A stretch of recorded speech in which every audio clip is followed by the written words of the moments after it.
Welcome to Through the Bible with Les Feldick, a 30-minute walk through the Scriptures, teaching in-depth Bible truths that change people's lives. Now, here's your host, Les Feldick. And we'll go right on into our second program of this taping session. And as usual, we like to welcome our television audience. And many of you are writing every week that you're just now catching the program for the first time. And so for a few programs, we're going to emphasize our tapes and our little books that are available. Keith Decker has sort of set up a good display for us. Keith does all of the preparation for the printer of our little books. Then he has the publishing work here in Tulsa. And so just remember that all of the past programs are available on 6-hour videotapes on which we've put 12 programs. Now this goes all the way back to Genesis 1:1. And then a couple of years ago, they started transcribing the tapes, and so word for word, it's now in print on the little booklets. And each booklet, of course, is corresponding to its individual tape. So we have book 1, tape 1, and so on and so forth. And if you're interested, why, you write to us. You can buy one of each or as many as you care. Just give us a call and or write to us. In fact, a lot of times if people call, why, we just suggest that they let us send our order list, which gives all the topics and all the information in every tape, and then they can just sort of pick and choose. We've covered a lot of ground in the last 4.5 years, all the way from Genesis up. We spent 4 tapes, or 24 lessons, I guess, on prophecy in the middle of them. And then we went back and went through the Gospels. Now we've gone through the book of Acts, and now we're just getting into the book of Romans. So we'd like to have you turn with me, if you will, back to where we left off, Romans chapter 1. And remember now that after all that God has provided for us, if we'll just believe it, he also has to realize that for Christ and God rejecting mankind, even though his wrath has never yet been poured out, even though we know he destroyed the human race in the flood, we know he dealt with Israel betimes in rather strenuous ways, yet it was not God's wrath. It was disciplinary, and I think he's still doing that once in a while. But so far as the wrath of God, the world doesn't know what that is. In fact, maybe I neglected in the last half hour. Let's go back to Psalms chapter 2, because I think that's just about the first time that that word is used with regard to God dealing with mankind. In Psalms chapter 2, we have the word itself. And of course, we always use Psalm chapter 2 in prophecy because it's basically the outline of all the things that would happen concerning Israel, in simplified form, of course. But here in Psalms chapter 2, you remember, the early verses speak of Jew and Gentile rejecting the Anointed One, which speaks of crucifying him. And then verse 4, he that sitteth in the heavens, that is the Godhead, shall laugh. In other words, that man should be so foolish. The Lord shall have them, mankind, the nations, in derision, total confusion, and boy, you can see it coming. And then, after they have rejected him and rejected him and rejected him, and they have finally reached a point of complete confusion, but still think they've got all the answers, then he shall speak unto them in his wrath. See? Not in grace, not in love, but in wrath, and then he will vex them in his sore displeasure. All right, on your way back to the New Testament, just stop in Matthew 24, a portion that's well known. Jesus in his earthly ministry, of course, is speaking to the 12 there on the Mount of Olives. And here in Matthew 24, he says it so graphically.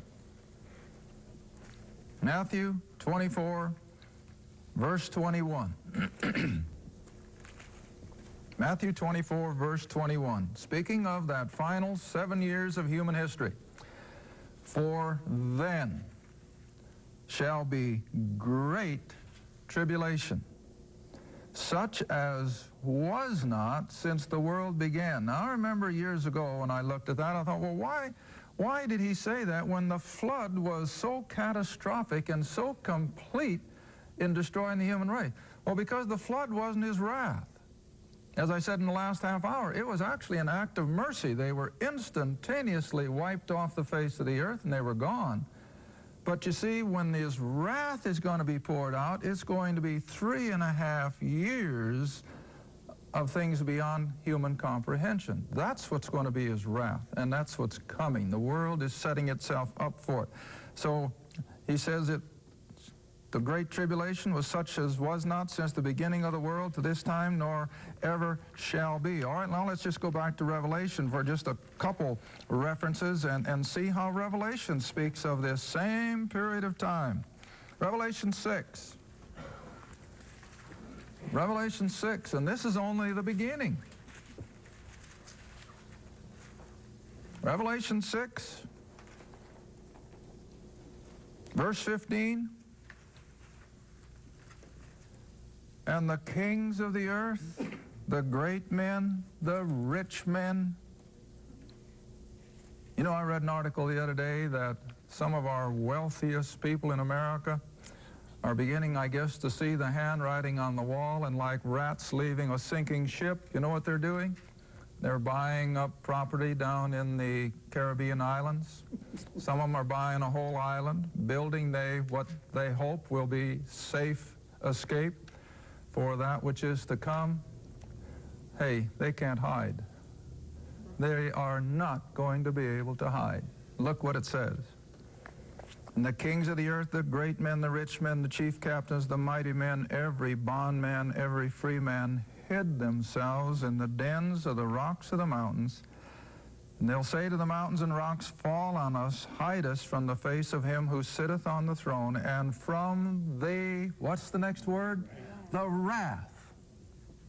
Now I know Christendom has just been lulled to sleep with everything but any mention of the wrath of God. You don't hear it.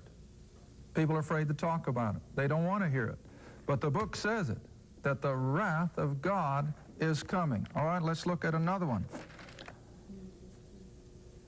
Verse 20 of chapter 9. Now, I didn't intend it to be this way, but this is going to set us up for the next verse in Romans 1 that we're coming to. It's amazing. Huh?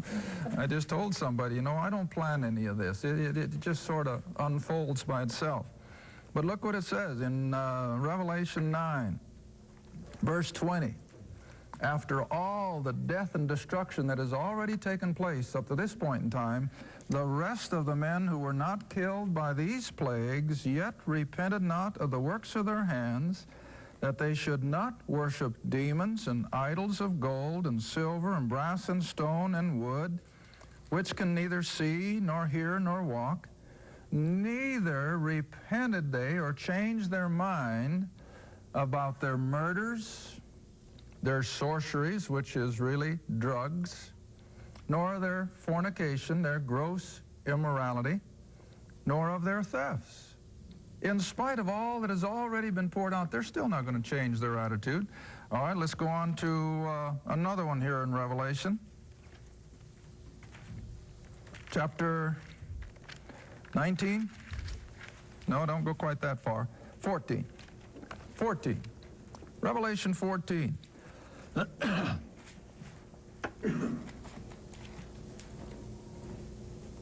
And here we're at the end of the tribulation.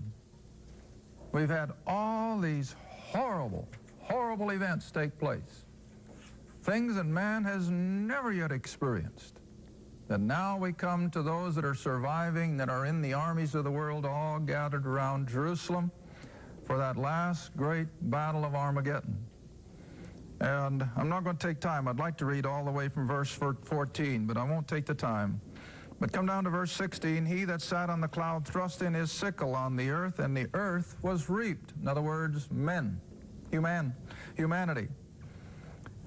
And another angel came out of the temple which is in heaven, he also having a sharp sickle. And another angel came out from the altar who had power over fire, and cried with a loud voice to him who had the sharp sickle, saying, thrust in thy sharp sickle, and gather the clusters of the vine of the earth, for the grapes are fully ripe. Now, this is symbolic language, of course, of God gathering the residue of humanity that is still living, gathering them there in the Middle East, under military auspices, of course, and the gathering of the grapes into the wine vat is the gathering of these military people into that valley of Esdraelon, down the Jordan Valley, and all the low-lying areas of Israel especially, and they're going to be packed in, as I've said earlier, like sardines in a can, contrary to good military operation, but they're going to be forced by a sovereign God to just pack their men into these valleys. That's the wine vat. That's like putting grapes in the vat. And now the very presence of God is going to come and crush them as grapes in the vat. Verse 19, and the angel thrust in his sickle into the earth and gathered the vine. In other words, they're going to bring all their armies to the Middle East and cast it into the great winepress of the what? The wrath of God. The wrath of God. Now you see, God's wrath isn't being poured out tonight. We have no idea of what the wrath of God is going to do. Even though we can experience floods, earthquakes, volcanoes, that's nothing. That's nothing compared to what it'll be when the wrath of God will finally be released on Christ and God rejecting mankind. All right, now if you'll come back with me here in the studio to Romans chapter 1.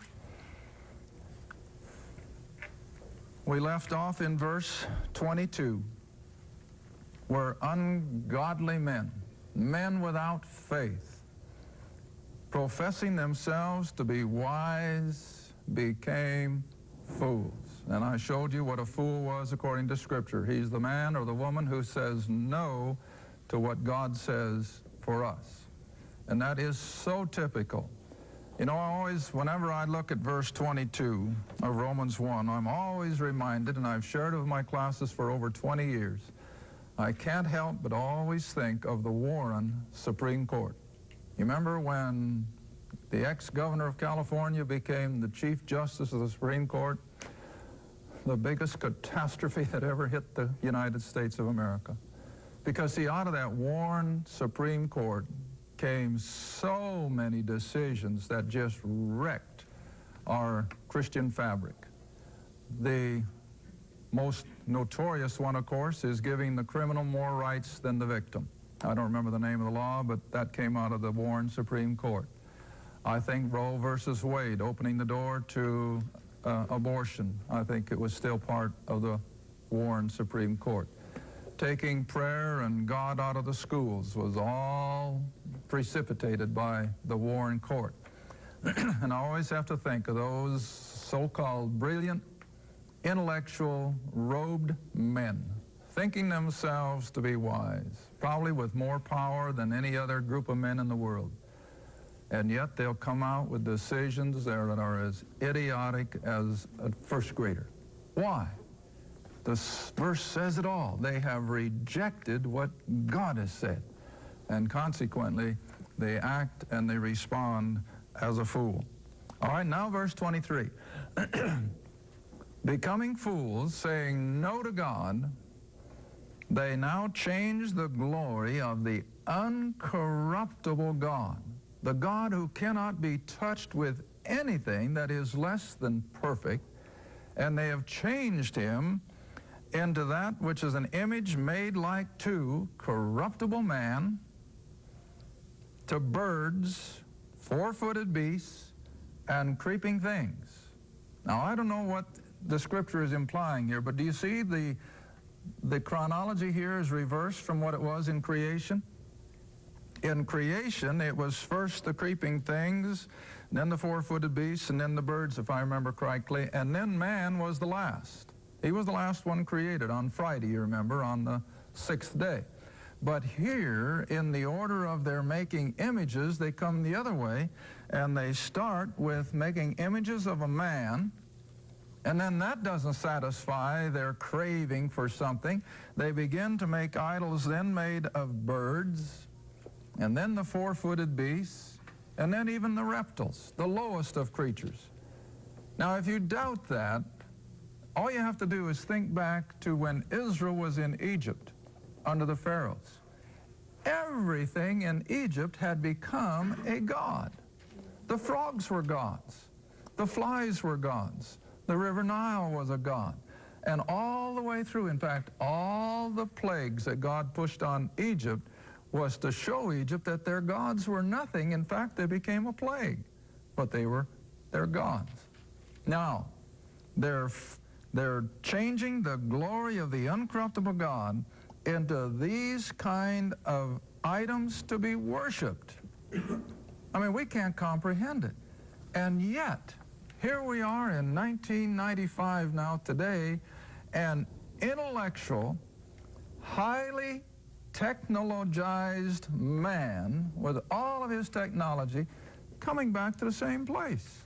We're coming back to it. It's just unreal. You say, well, what are you talking about? Hey, you know what the whole New Age movement is all about? It's coming under the Oriental idol worship. That's all it is. In subtle terms, of course.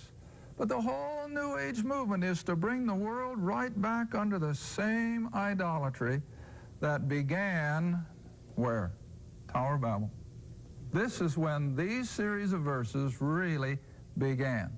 Man first rejected God and his authority when Nimrod, you remember, who was not just the hunter of animals, he was the hunter of men.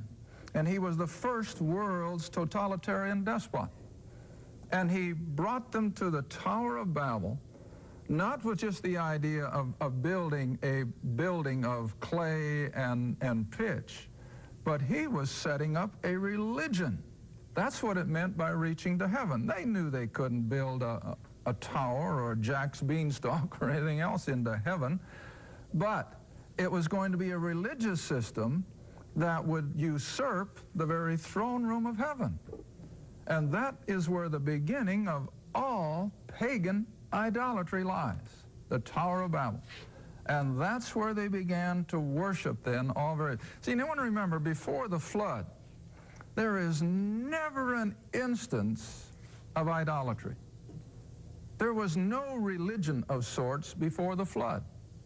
There was no temple worship of any kind before the flood. There was no organized worship.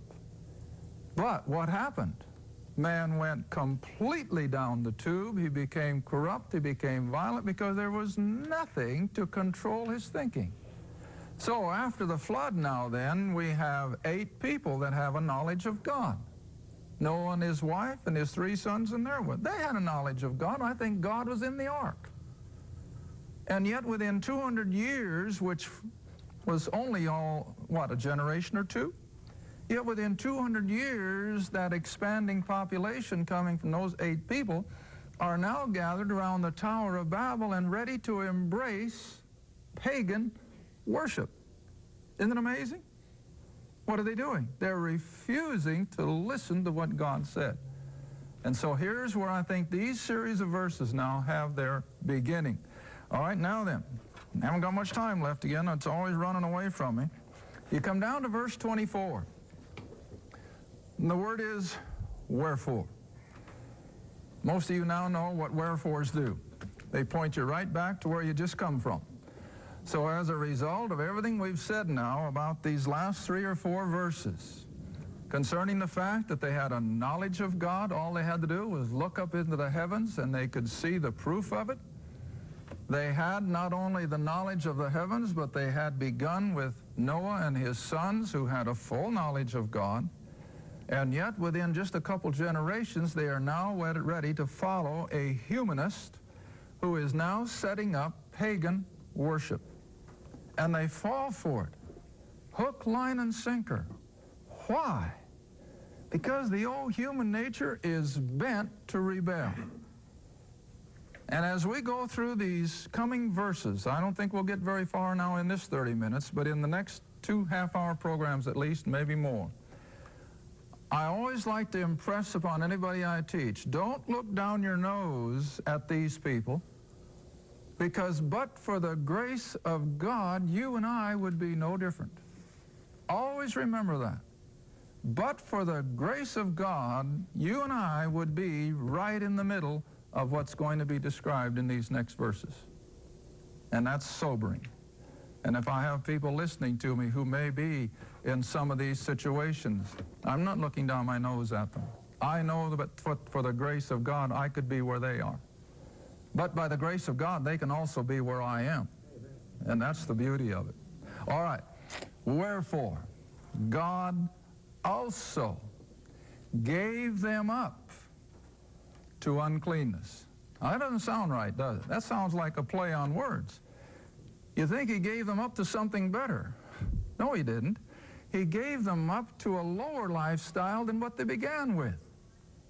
And it's the same way. I'm going to go back to Pharaoh again.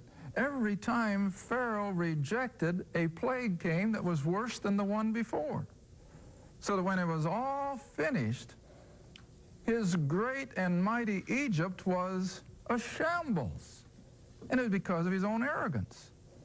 And the human race is doing it over and over and over. All right? So we're going to start here with the Tower of Babel, and we're going to see the decline of the human race from the Tower of Babel until finally God had to say, well, I'm going to call out one man, and I'm going to do something different. That would be the call of Abram. We're going to see the nation of Israel as well start on that high plane with a knowledge of God.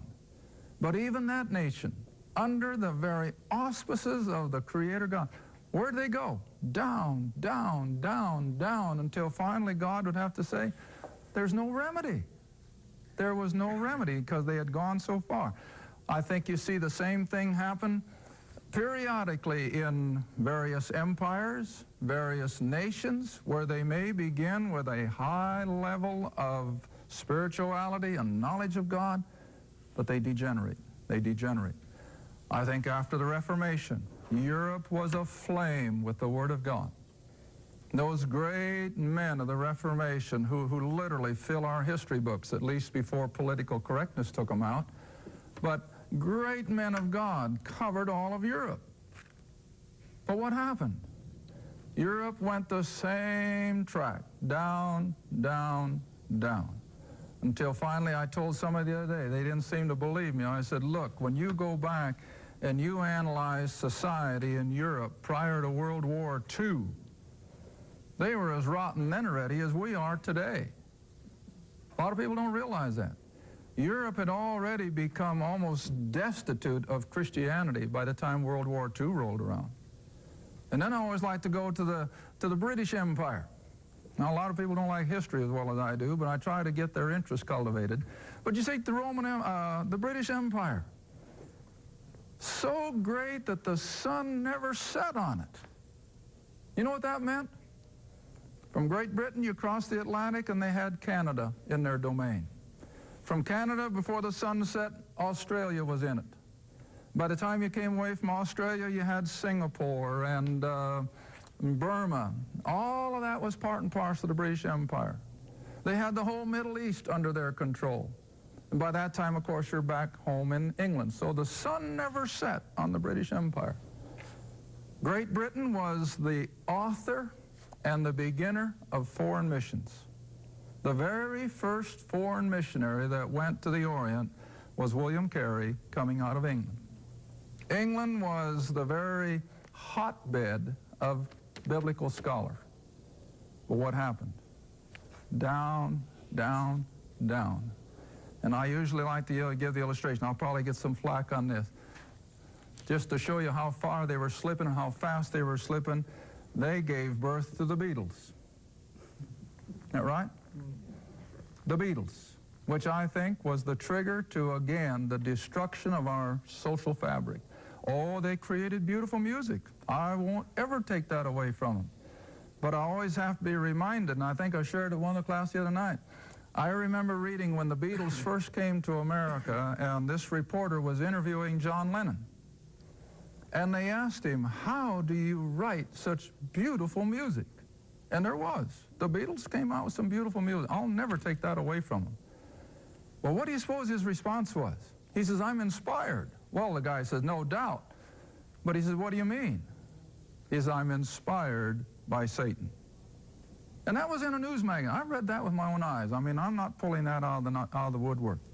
In fact, before, I think he was the one that was assassinated, wasn't he? Wasn't John Lennon that they shot?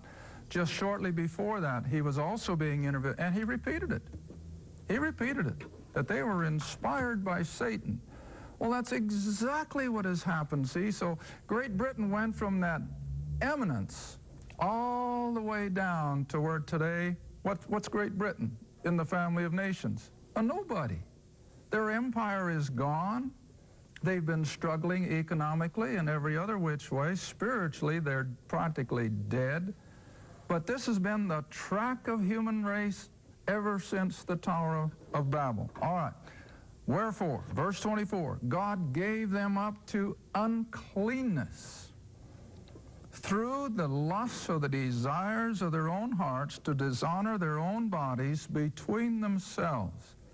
Now, whenever I teach this verse, I always maintain this is normal sexual immorality between the sexes. Got me? This is normal sexual immorality, men and women between the sexes, to dishonor their own bodies between themselves. Now, what was the first step? Idolatry. And just as soon as mankind replaces the true God with a man-made God, their moral fabric begins to rot. All you have to do is go back into the Orient over the times of the years gone by, steeped in idolatry, Buddhism, Hinduism, and all the rest. But what is their moral status? Well, they have none. They have none. I can remember reading about the opium dens and so forth years ago. We're just now catching up, really. But this has been the downward track now for ever so long, beginning especially at the Tower of Babel. And like I said, empires will go that way, nations will go that way, so will individuals. So will individuals, and never lose sight of it. And but for the grace of God, you and I could have just as well taken that same track. You and I could have just as well succumbed to idols, ending up in immorality. Thank you for watching Through the Bible with Les Feldick. Through the Bible is a partner-supported ministry. If this program has been a help to your study of the Scriptures and you'd like to see others enjoy the teaching, your support